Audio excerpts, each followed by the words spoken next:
Hello, friends. We all submit trades with the expectation of profit, isn't it? We are submitting a trade with a strategy with us, or we are submitting a trade relying on others' advice.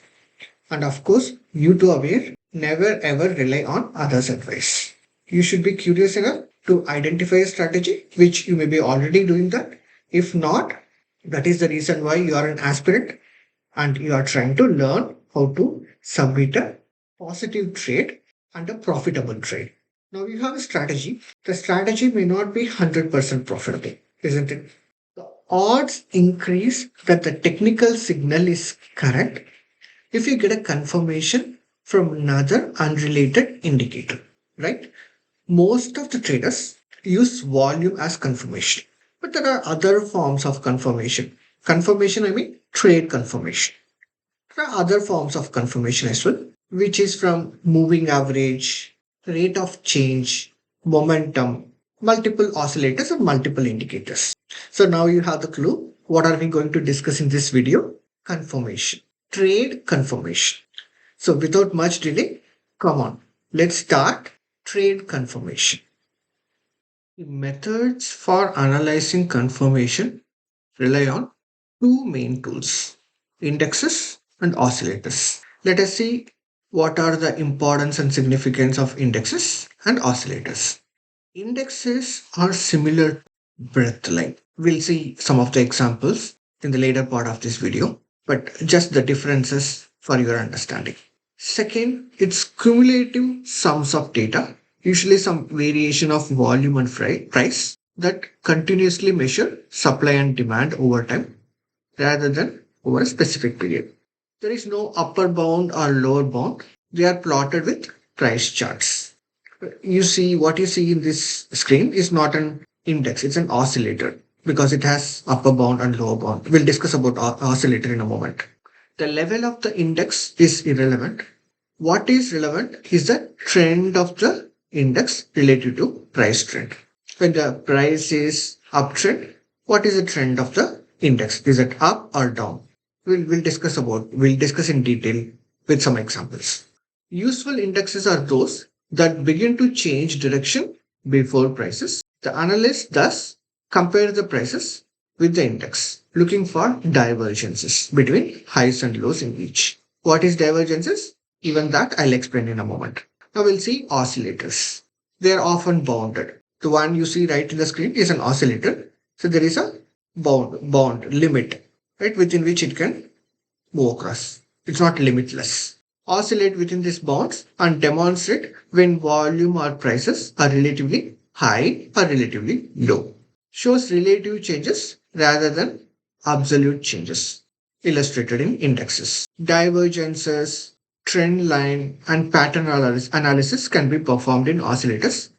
Trend line and pattern analysis we explained it using I explained it using price. Now, the same trend line and pattern analysis can be performed in oscillators as well. More successful in trading range markets. Oscillators are more successful in trading range markets.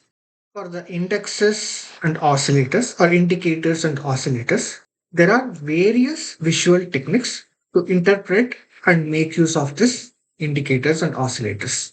Out of that, the first technique is overbought and oversold, which is applicable for oscillators. Oscillators are bounded. They have zones. Oscillators swing back and forth within the certain bounds or limits. These limits are the extremes to which the oscillators can reach. A zone is chosen to represent the range near the extreme bounds. These are the bound, but within that bound, there is a zone. There is an overbought zone and this oversold zone.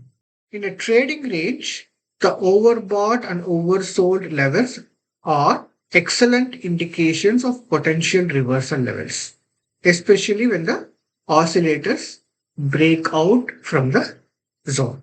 In the trending market, the oscillator will remain in the zone and thus many breakout from the zone will be false signals. If you see here in the trending market, the oscillator is within the overbought zone. The breakout from the zone may be a false signal. Breakout is here, may be a false signal. Now we discuss about overbought zone and oversold zone.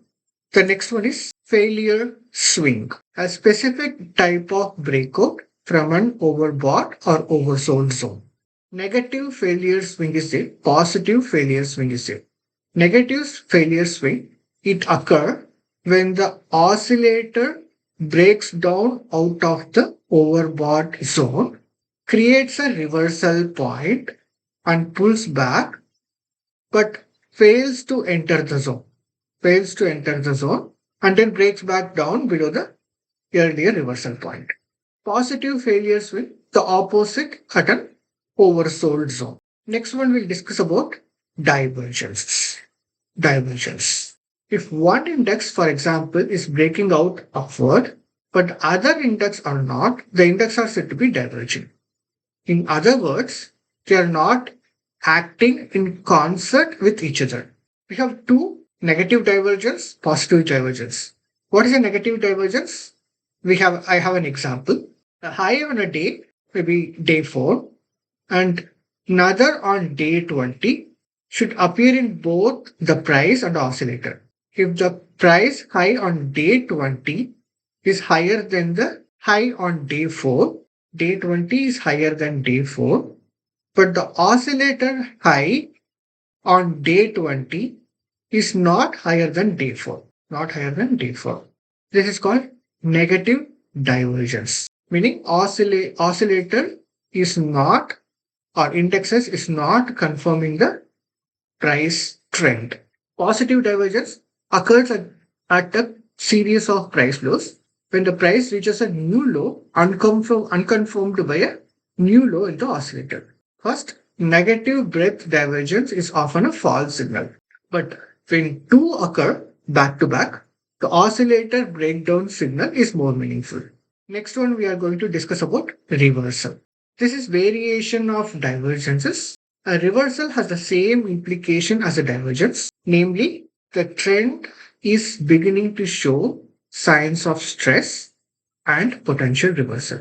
In divergence, oscillator leads the price, but in reversal, price leads the change instead of the oscillator. What is negative reversal? On day 20, the oscillator reaches a new high above that of day 4, but the price does not. Positive reversal is the same as negative, only on low bars. Negative reversal or negative divergences apply for highs. Positive divergence and positive reversal apply in case of lows or troughs. Next one we are going to discuss about trending market. Oscillators will remain in one half of their range for long period, and breakout signal from the standard overbought and oversold zones are often false. Example, when price is trending upward, the oscillator can remain at or close to the overbought, oversold zone, never reach the, here in this case, overbought zone, and never reach the oversold zone to give a buy signal during corrections. What is the solution for this? Some technical analysts will move this zone. In this picture, overbought zone starts here, oversold zone starts here. Some analysts will move this overbought zone little higher in the upward trending market, and oversold zone as well little higher. In case of downward trending market, they'll push the oversold zone little downward and overbought zone as well little further down. Another option is similar to use of standard deviation in Bollinger Band. In one of the past video, we saw what is Bollinger Band, and I explained about that. The oscillator is calculated and two bands, upper and lower, surround its plot at the level of some multiple. This is oscillator line. There will be a band, upper and lower band, with some specific calculation. Crossovers occurs when the oscillator crosses over either a particular level or another oscillator. One important level is a middle value, usually either 0 or 1. Classic patterns. Oscillators and indicators often make simple patterns such as triangles and rectangles. It produces support and resistance levels just as price does. They have trends that can be defined by classic trend lines. So oscillators and indicators can have patterns which we discussed in the past, support and resistance, and trends as well. There are multiple forms of confirmation. Volume confirmation is the foremost, which we discussed right now. Before we discuss about volume confirmation, how volume is portrayed. In bar and candle chart, most common portrayal of volume is a vertical bar representing the total amount of volume for that period at the bottom of the price chart. No direct relationship between price and volume. It just displays the data. Higher volume indicates potential reversal in price trend. Another way of representing volume is equivolume, which we see right here. Many attempts have been made to integrate volume directly into a bar chart. This is one of the attempts. Volume is basically integrated within the bar chart. If there is more volume for a bar, it will be more wider. If there is lesser volume, it will be narrower. So volume represents the width of the bar, price represents the height of the bar. If you see a narrow bar, it means price movement happened without much volume. It's easy movement.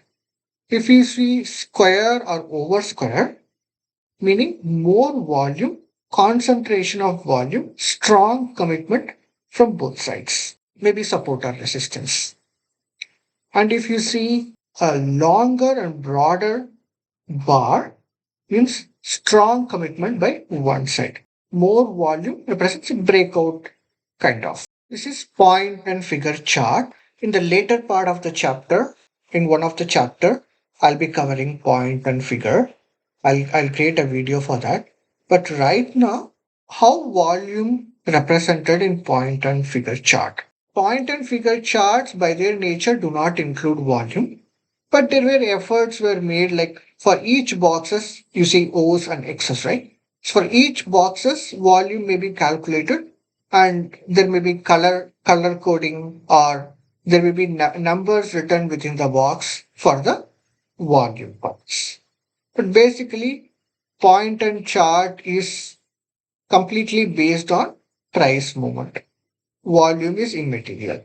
How are volume statistics used? When price increases and volume also increases, the uptrend is supported by volume. You can look for long entries. When price increases, however, volume is decreasing, uptrend not supported by volume, exit long entry upon further sign of reversal.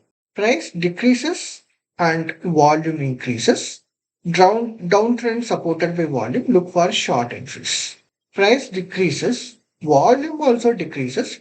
Downtrend not supported by volume, exit short entry upon further sign of reversal. Volume indicators and signals are usually derived not from volume itself, but from a change in volume. When a price advance halts with high volume, it is potentially a top. The advance may decline further.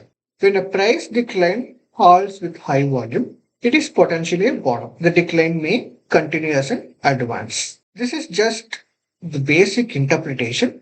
This is not always true. Basic testing and the behavior may differ case to case basis. This is a high level for reference purpose.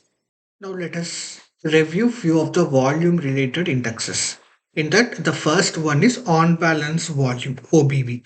How the on balance volume is created. This is on balance volume indicator. And here in the top, we have price action. The daily volume data that is cumulated into the index, adjusted for the direction of the price change from the day before. It is a total daily volume added to the previous day index if the price close was higher. Subtracted from the previous day index if the price close was lower than that of the previous day. How to interpret OBV? Observing the OBV line by itself is not helpful, but observing its trend and its action relative to price action is. We'll see an example. In this example, In a trending market, when price reaches a new high, confirmation of the price trend comes when OBV also reaches a new high. Here at number one, there is a breakout in OBV, but price did not make a move. But however, in number two, the OBV breakout as well as price. If the OBV does not reach a new high and confirm a price trend, negative divergence has occurred, warning that the price advance may soon reverse downward. At number three, OBV didn't continue with the trend. It took a downward move. Later, the price as well moved downwards. When prices are in trading range and the OBV breaks its own support or resistance, the breakout often indicates the direction in which the price breakout will occur. Therefore, it gives a early warning of breakout direction from a price pattern. At number 4 and 5, OBV is trading in a range, price is also trading in a range, but OBV break the resistance and price also continued breaking the resistance line. So OBV in general gives early indication in these examples. The next one is price and volume trend. It determines the daily percentage price change up or down times the total volume for the day. This figure is then accumulated into an index called the price volume trend. This index will be more heavily impacted when large percentage price change occur on heavy volume. You can see here when there is a gap with heavy volume, there is a more change in price volume trend. Next one is Williams variable accumulation distribution. It calculates the difference between the close and the open and relates it to the range as a percentage. For example, if a stock opened at its low price of the day and closed at its high price of the day, this percentage would be 100%. The other extreme would be if a stock opened at P1, moved higher during trading, but returned to close at P1, then the percentage would be 0%. This percent is then multiplied by daily volume to estimate the amount of volume traded between the open and close. The new volume figure is then added and subtracted from the previous day Williams variable accumulation distribution and drawn on price chart. Interpretation is identical to other volume indexes. We discussed about oscillators in the past. Oscillators are somewhat bounded. When an oscillator approaches the upper bound, an overbought condition occurs. When it approaches the lower bound, an oversold condition occurs. Oscillators are especially useful during trading ranges. We all aware of that. The first oscillator we are going to review is volume oscillator. It is simplest of all oscillators. It is merely the ratio between two moving averages of volume. Its use is to determine when volume is expanding or contracting. Expanding volume implies strength to the existing trend, and contracting volume implies weakness in the existing trend. We see here an example. It's a trading range. Volume is increasing here, but however, we don't see immediate breakout. The oscillator is not used.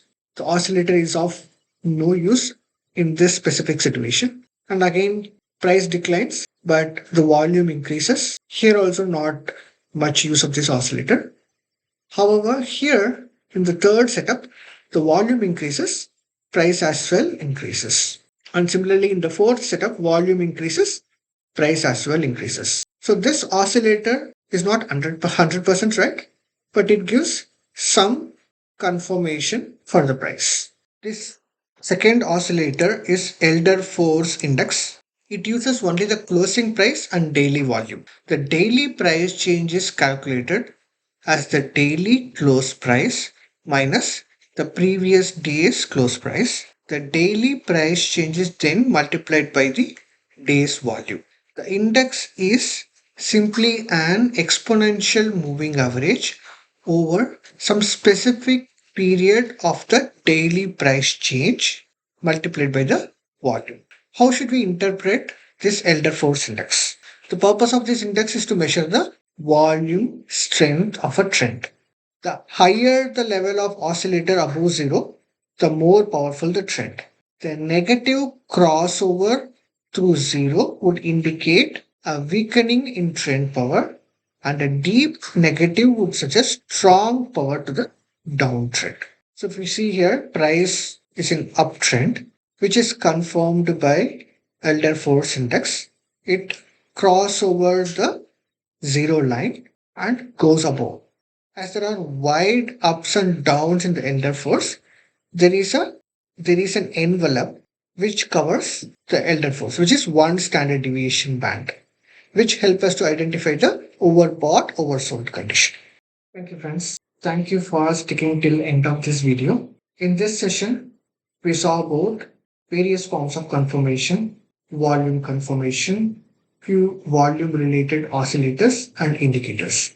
In the next video, I'm going to cover about open interest, MACD, RSI, rate of change, etc.